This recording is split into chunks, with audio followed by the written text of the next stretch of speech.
I think that waiters in restaurants are some of the most patient people around. I've often been in a restaurant and seen waiters hover around a table with a pad waiting to write down the decisions of what dinner or lunch is going to be. And it always seems to be an interminable time. And I must confess that I have been party to that as well.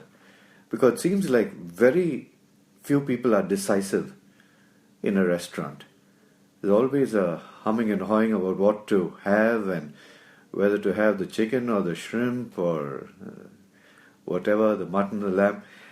Decision making at restaurants seems to be an interminable thing.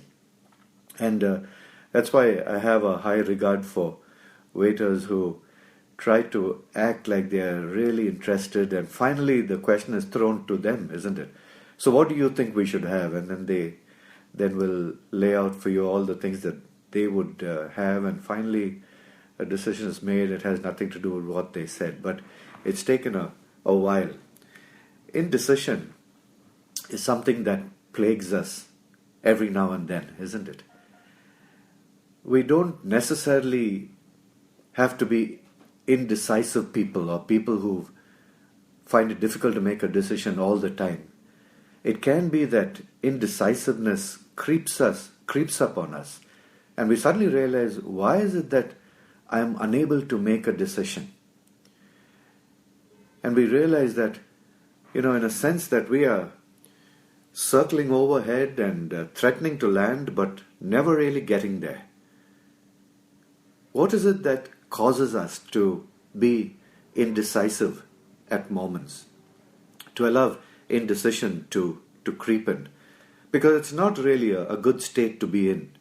As William James says, there is no more miserable human being than one in whom nothing is habitual but indecision. We don't like being indecisive, isn't it? And that in itself creates even more stress and tension when we fail to be decisive. But how do we overcome it? How do we look at what's going on in our lives and say, I have a sense that every now and then I fall into this trap of being indecisive. And as somebody said, being indecisive is decisive itself. Or having an indecision is by itself a decision. And it's a wrong decision. So, how do we handle indecision in our lives? I like a couple of things that I've read from different authors, and one of them, Puneet Shah, says this. He says, acknowledge the outcome of indecision. Acknowledge the outcome of indecision. What will happen if you don't take a decision? What will happen if you don't take a decision? And kind of go down the list of what would happen and see whether those options are acceptable to you or not. Because invariably you will find a reason why you've got to take a decision and to take it immediately. So, acknowledge the outcome of indecision and take the decision. Secondly, Julia Cameron, in The Artist's Way, says, write 750 words. And the premise behind that, or the logic or rationale behind it, is that indecisiveness comes from a cluttered mind. And the way to unclutter a mind is to take a pen and paper and just keep writing everything that's on your mind until at the end of 750 words you've got everything out, and then your mind is better able to take a decision. Or another way is, like Martin Griffel says, use the Colin Powell strategy, the 40-70 rule. Have enough information, which would be more than 40%, and less than 70%. Less than 40% to take a decision would be like shooting from the hip, he says. And over 70%, somebody else has already taken the decision for you. So within that 40 to 70%, if you've got the information, then go ahead and take the decision. And then fourthly, take non-critical decisions off the grid. Take non-critical decisions off the grid. There are so many decisions that we make that we really don't need to make, but which sap our energy and mar the decision-making process or fatigue them. Like maybe a question posed to you every day is, what would you like for breakfast? Or during office hours, somebody brings a menu to you and says, so what would you like for lunch? And then you agonize over it in the middle of work that you're doing and you think you've got to take a decision. And then it just brings in it's like you're immobilized by it. And these are things that you really don't need to do. You can easily, at the beginning of a week, take a menu and say, okay, these are options for breakfast. I'll have this every day for the next 5 days or 6 days. And then here's my lunch menu. I'll just have this for on Monday, Tuesday, Wednesday, Thursday, Friday. Make the decision, get it over with. Those are non-critical decisions that you need to take off the grid. Because what you really need to do is to avoid decision fatigue. Decision fatigue is something that researchers have found has been coming to the fore more and more. That we have only a limited number of decisions that we can make in a day, as John Tierney says.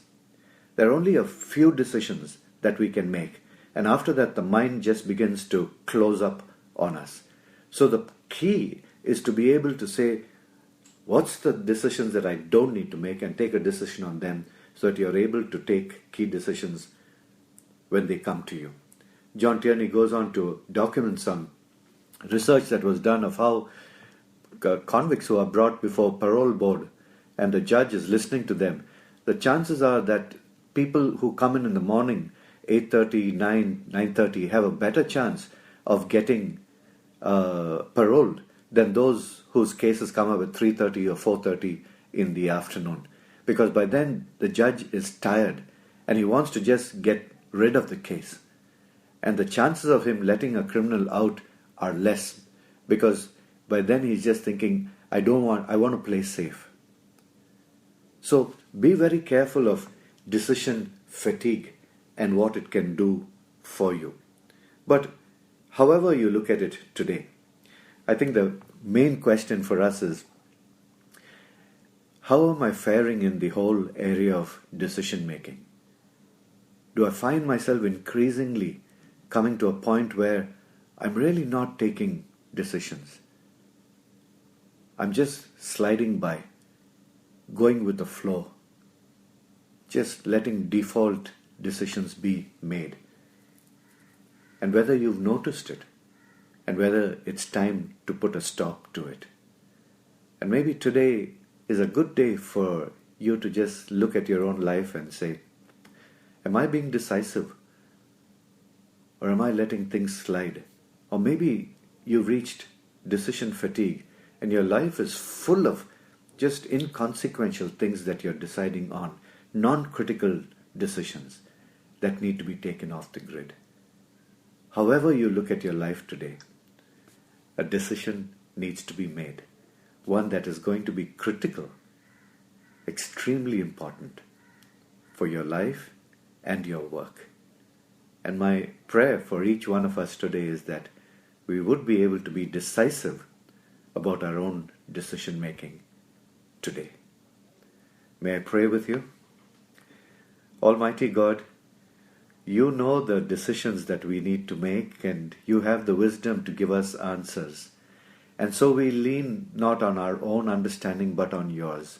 And we ask that you would help us, each one of those who are on this call, give to them the wisdom they need to be able to decide what needs to be done, to take the stuff that doesn't need to be on their table, off the table, and give us all wisdom to be able to move through life making good decisions and not being indecisive.